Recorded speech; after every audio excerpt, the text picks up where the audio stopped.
All right, I wanted to show some bump and run chipping with the Flightscope Mevo Plus on E6 Connect. There were quite a few discussions that I saw and people commenting asking about low chipping. I had several private messages of people saying, how does the Mevo Plus read low chipping? There was one user that reported that he, had a missed shot, but it was an extremely low shot. I haven't had any shot missed unless it was like a ridiculous, like low left miss that someone had. Nothing alarming, that's for sure. But probably most launch monitors would miss. That's the facts. I mean, if it's not even off the ground. So I figured that I would set up a 37-yard chip. This is out in the practice area, pretty good distance. A situation where I don't think you would be flopping it up. You probably want more of a bump and run chip. So I'm just going to try my best here to give some good examples. That was not hard enough at all. Get that a little better. I kind of was a tad behind the ball on that, so I read that well considering.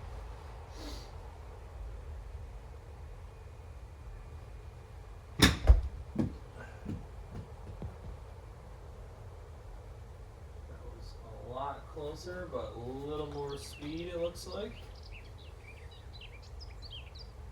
I was also mentioning, and if anybody doesn't know this setup, it's 7 feet behind the ball, 10 feet to the screen, and I always play with the metallic dot.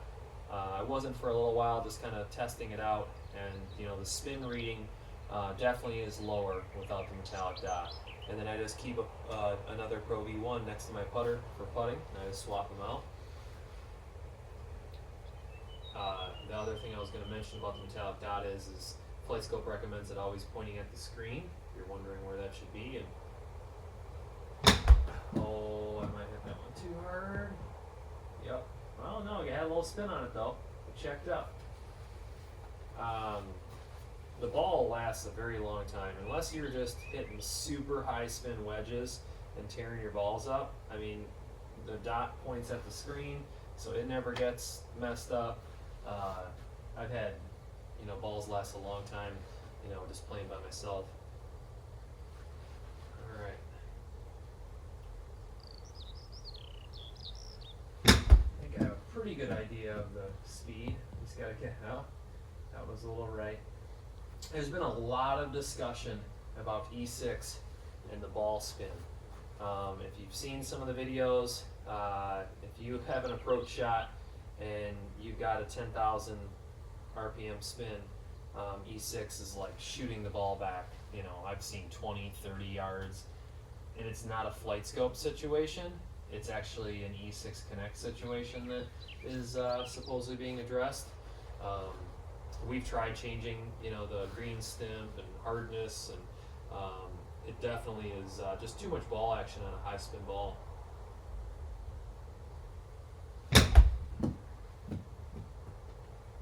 That one had some heat on it.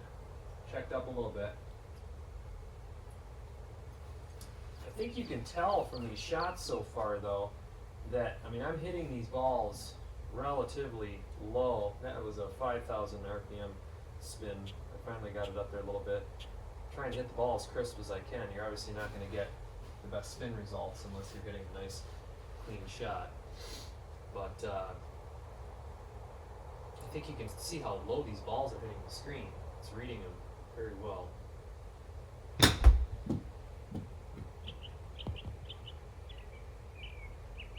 Oh, that was it.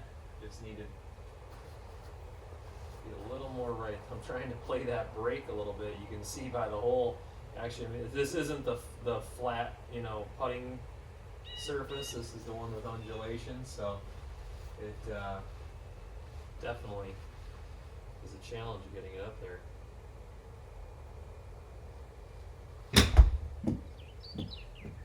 Well, I definitely lifted that one up more than the others. I'm trying to keep the my hands forward and de-lofting the club. I'll tell you what I'll do for some testing reasons. Let's try hitting a 50 degree, and that was a 58 that I was de-lofting. But let's even de-loft a 50 degree and see what happens here. Now it still says sand wedge. Why don't we change that just in case it really needs a. So this would really be like a gap wedge. I don't know if that's really going to play much of an effect on like the reading window, but let's see how this works. Oh, that was real low.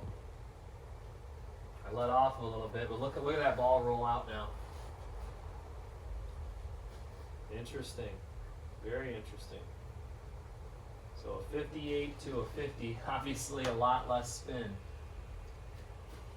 I'm de-lofting this 50, so, and I'm not swinging that hard. Look at this. Oh, hit the hole. That had some speed on it though. I hit that one a little harder. I definitely swung a little harder. I hit it pretty crisp. I'll do a couple more shots here.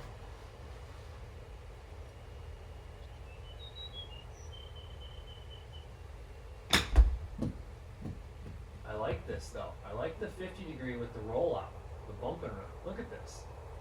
But then again, I mean, it's not checking up. So if you have too much speed, I mean, I guess you risk, being 15, 20 feet past the hole. When a lot of times people are playing with like 10-foot gimmies, you're trying to get within that gimme distance.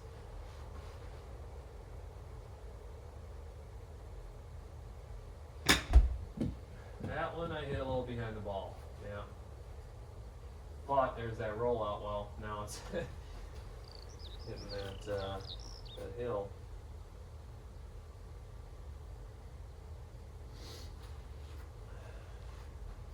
So E6, I mean, reacts quite heavily with the different spin.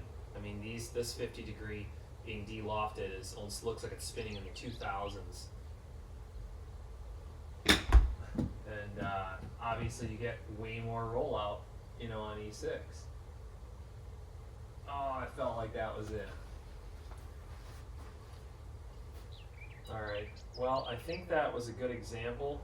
Why we're doing chipping, I don't mind, showing you a few flop shots, I guess, or at least normal chips. I won't do anything crazy. I'm not a shot artist by any means, that's for sure, but I'll try to show you a couple normal 37-yard chips.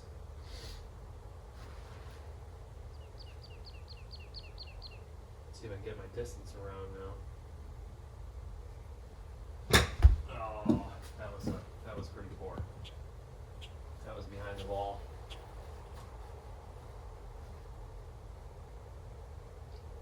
Well, it read it correctly, that's for sure. Which, like I said, I mean, I've had no issues with readings at all. I might do some more driver examples.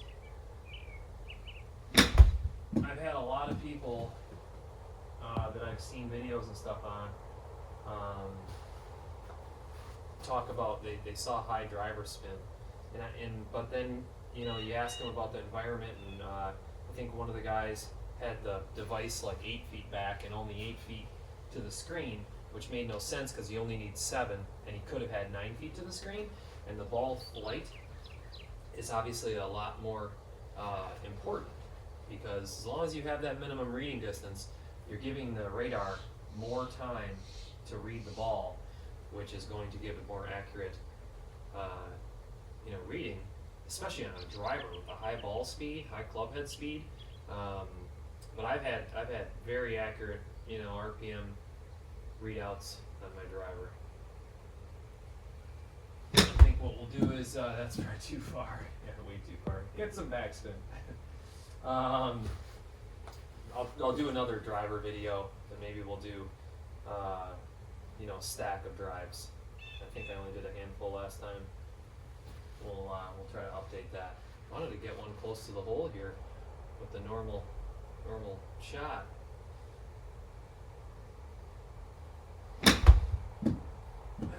have a chance.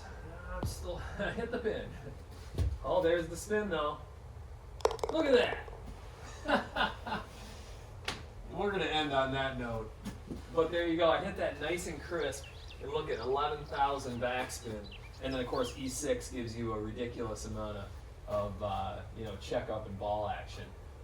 But I also wasn't hitting my chips, crisp. And that takes off spin. But that was a nice crisp shot. Obviously went a little too far, but there you go. Launch angle, 33.4, carried 39, ball speed 45, backspin 11,000, side spin 85. There's another point. Several people have pointed out how E6 is showing an opposite arrow on the ball for side spin. And it's a known issue within the E6 integration. It's not that the Mevo Plus is reading it wrong. The side spin's accurate, the arrow is backwards. Hopefully that's going to be addressed with the next E6 software release. That is an integration issue, not an issue on the Flightscope device. And that's the best of my knowledge. I mean, they said it would be probably integration, and they're looking into it. So hopefully this gives you a nice overview on approach, short approach or chipping on the Flightscope Mevo Plus. Like I said, that was a 58, and then we switched to the 50, and then we went back to the 58. Feel free to comment below with questions. I try to answer anything I can. As I mentioned before, I'm not a Flightscope representative. I'm just an owner, and I like to be an ambassador for the products that I own. I am, however, an affiliate with Top Shelf Golf. You'll find a link below if you're looking to purchase a Mevo Plus or even a SkyTrack unit, voice caddy, mats and screens and setups. They offer all kinds of stuff. Check it out. Using the link, you're going to get the best price. You're going to get free tax or no tax, free shipping on a Mevo Plus unit if you're trying to purchase. So check that out. It's a link below. Thanks for watching. Have a great day.